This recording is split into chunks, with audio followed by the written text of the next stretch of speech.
All right, guys, so what we're going to be talking about in this particular lesson is a couple of different things. And everything is based off of the fact that we're talking about an infinite series of some sort. And we want to know if we didn't use the entire series. Because remember, these series go on forever and ever and ever. But let's say we decided we wanted to use the first couple terms of a series. We would want to know how far off that will be from what the actual series value is going to be. And there's a couple of different ways that we need to look at that. So let's just jump right in and look at those. Now, in order to talk about the first thing that we need to talk about, let's talk about what an alternating series was. Now, it wasn't a difficult idea, but an alternating series was a series where every other term was positive and negative, and positive and negative. So, like, for example, this was an example of an alternating series because I have this negative 1 to the nth power, which is causing my terms to go positive, negative, positive, negative, positive, negative. Anytime we saw an alternating series, like if I wanted to find out what the first four terms was and add them all up, I would just put in 1, so I'd get negative 1 times 1 plus 1 is 2, over 1 to the 4th is 1. I would have negative 2 plus, and then I'd have negative 1 times 3 over 2 to the 4th, and I could find out what that was, plus negative 1 times 4, oh, negative 1 squared, excuse me, then this was negative 1 to the 3rd over 3 to the 4th, and then plus negative 1 to the 4th times 5 over 4 to the 4th. And I could find out what all of those are, and I could add all of those up. One thing that we would have to realize is this would technically, this negative 1 to the 3rd would make this be a minus. Then this would be a plus, because that would be a positive number, as would this one. So what I would have is negative 2 plus 3 over whatever 2 to the 4th is 16. Minus 4 over 3 to the 4th is 81, plus 5 over, let's see, 256, something like that, okay? So that would be the sum of the first four terms of that series. We could add all those up, and that's not really what we're focusing on here. Instead, what we want to say is how far off from that sum would the actual infinite sum be if you know that the series is going to be convergent. Now, that series that we were looking at is convergent. But if I was looking at any sum, and it doesn't just have to be this one, on a number line, and we knew that the infinite series that is alternating is convergent, remember what that means is we have one term, the next term we're going to add to it, and it's a little less than the term before it. So I'm just going to make numbers up. But let's say my first term was in this series was a 4, so I added 4 to it. Then my next term in this series was less than that, like 3. So I would go, but it's negative because it's alternating, so I would go back here. Then the next one would be like 2. The next one would be like 1. And so here's how you have to think about it. If those were the first four terms, let's say my next term was like 0.5. Again, I'm just making these numbers up. But let's say my next term was 0.5, the next one that I didn't use. So I added my first four terms together, 4 minus 3 plus 2 minus 1. If you think about it, the most that the entire sum can be off by is whatever the next number is. Because if my next number is 1/2, so I would have like plus 1/2. This part's not included over here. And then the one after that would be like minus 1/4 plus 1/8, something like that. And again, I'm just making these numbers up. 1/2 is the biggest of all of these numbers, and I'm just going back and forth between that. So if I want to know how far off an alternating series is going to be, if I'm using what is called a partial sum, which is just the first however many terms I'm looking at, what I do is I just look at the next unused term in the alternating series, and that will tell me at most how much my alternating series is going to be off by. So if you think about this right here, let's say I had my harmonic series, well, it's my alternating harmonic series here, where I've got negative 1 over n. And I added the first 5 terms together. Now, I'm not going to write those down, but if I wanted to know at most how much that's going to be off by, technically what we would do is this. We would take the absolute value of the next unused term. So the first unused term that I would be using would be my 6th term. So when I look at this, my 6th term, to find out what my 6th term was, I would just plug 6 in. So I go negative 1 to the 6th divided by 6. So when I do that, I get 1/6, and I'm just asking how far off it's going to be. I don't care whether it's positive or negative. That's why the absolute values are around it. So at most, my sum for the first 5 terms will be 1/6 off what the actual sum is going to be. And this is a really important idea that hopefully that you can understand, because like, for example, and this is a really, really big one actually, but if I add up 5 terms and they're only off by 1/6, that's actually pretty close to what the infinite sum would be, and I wouldn't have to add up all the numbers, and I'd still have a pretty good representation of what that infinite sum should add up to.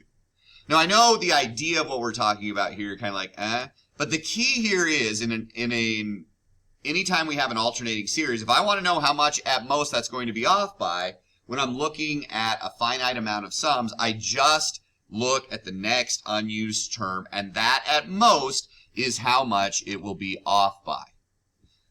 Unfortunately for us, if we do a partial sum for any other type of series, we can't know for sure. I mean, you could kind of figure it out honestly with a geometric series, because we do know what those add up to. We have our formula to find out what a geometric series adds up to as long as the ratio is less than 1. But most other series, you can't find out how far off those series are going to be. The test that we just talked about only works for an alternating series. So again, hopefully that kind of makes sense about how we find that. Now, unfortunately, that is the easier of the two things that we need to talk about in this particular lesson, okay?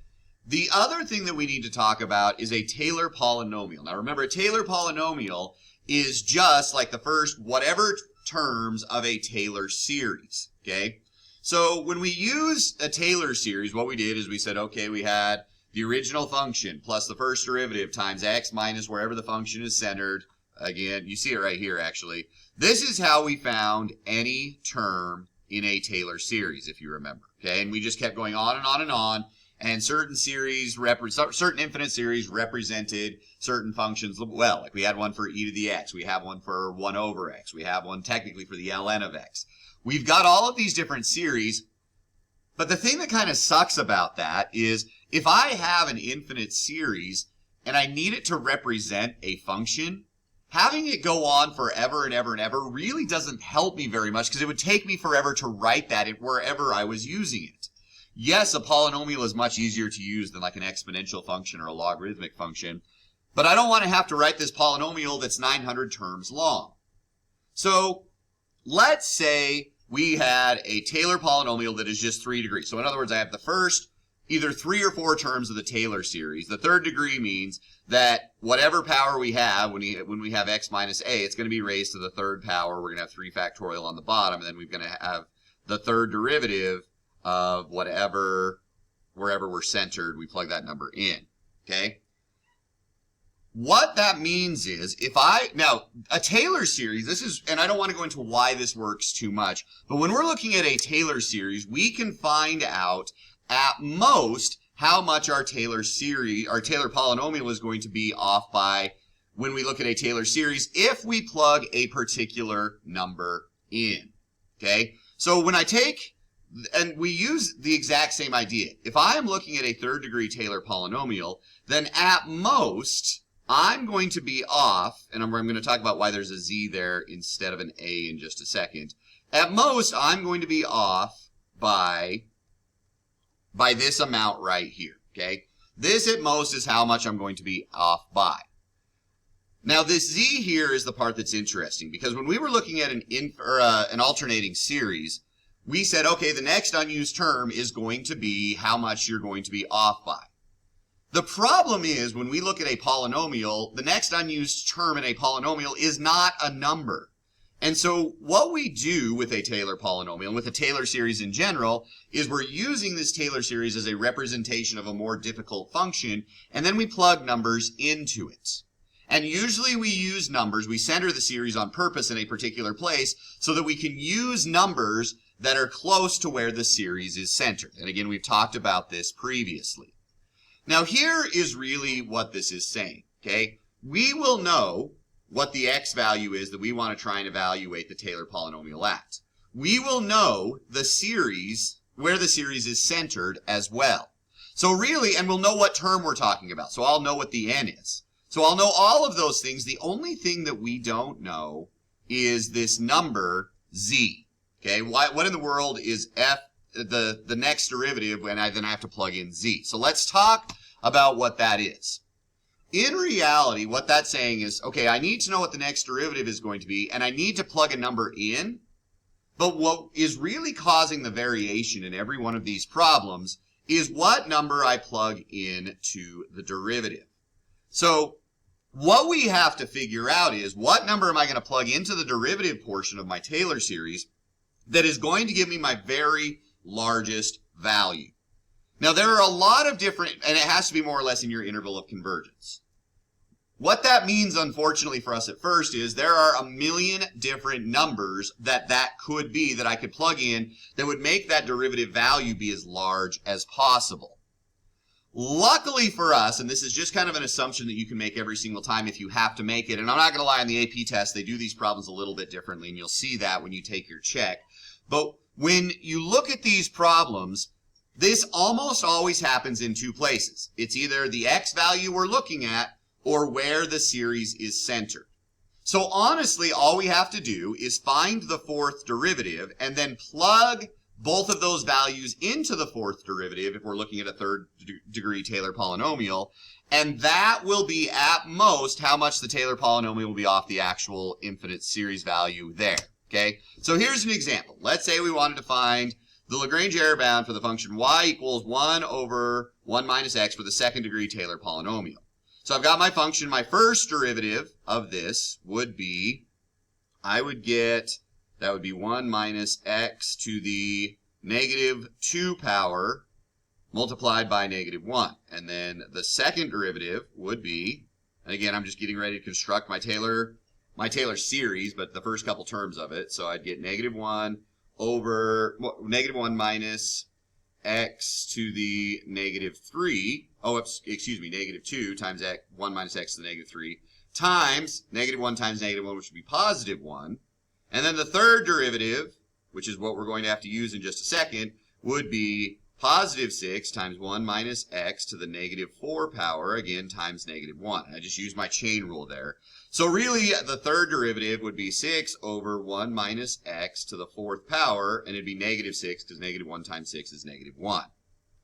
Now, I want to find the LaGrange error bound for a series that's centered at x equals 0. So what I'd have is x minus 0 would be in all of my terms. And notice I'm looking at a second degree Taylor polynomial. Well, if I want to know at most how much this is going to be off, again, this is called the LaGrange error bound, I would just use the next unused term, which would be this to the 3rd power, which means I would have I would take my third derivative, and then I would plug in some number, and I would divide that by 3 factorial. Whatever I get here, that's at most how much this Taylor polynomial is going to be off by. The problem is, I know my x value is 0.1, so I'm going to have 0.1 minus 0 to the 3rd power. I'm good there. I've got 3 factorial on the bottom. I'm good there as well.